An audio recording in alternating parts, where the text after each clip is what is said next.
Hello, today I'd like to share with you some examples of informal assessments that are used within all classrooms to gauge student performance and growth.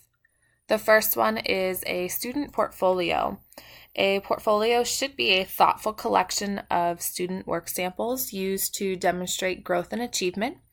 When we begin to look at digital portfolios, we can start to include all forms of media such as video, recordings, pictures, slides, documents. Really, sky's the limit.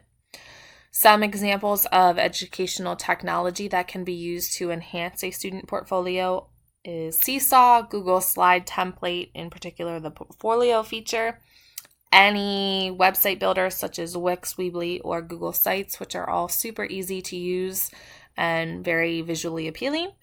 Evernote or OneNote are also possibilities. Some advantages of using these digital sites include that they can be easily changed. We can add to them at any time. It's a continuous addition of work that is neatly organized and very visually appealing. That being said, they also can be overwhelming, especially for younger students or students that lack tech experience. And we do have to convert non-digital content to digital content. This is an example of a physics student who created a digital portfolio using Google Sites.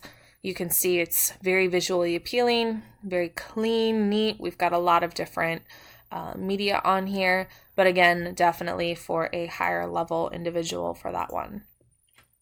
Another example of informal assessment is performance-based sampling. These are typically teacher-created assessment tools that provide a snapshot of student performance. They're great indicators of performance at the summative assessment level.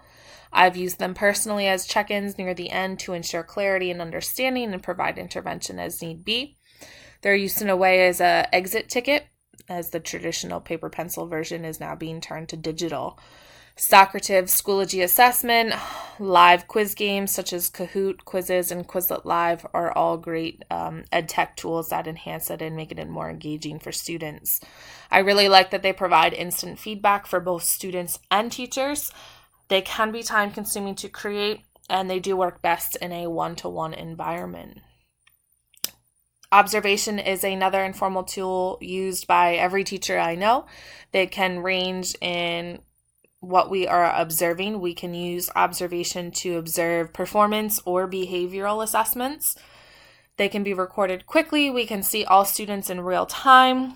And again, we can look at multiple features if need be.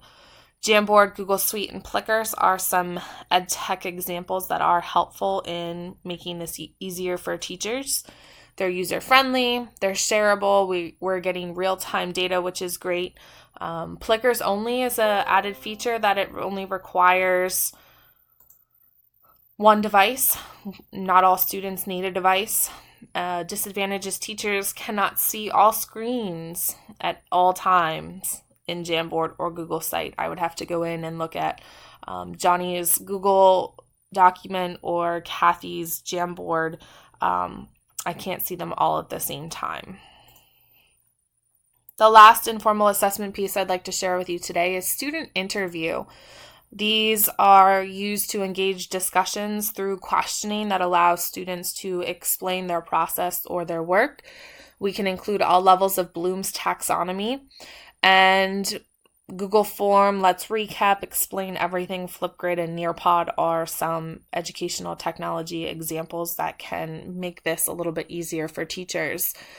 I really like that using the ed tech, we can solicit responses from every student at the same time. We don't have to schedule 3 minutes per student in order to get feedback. The disadvantage, though, is that students do need to be able to effectively communicate their thoughts, which can be difficult, especially for younger students. In closing, informal assessment can be supported with ed tech or assistive technology.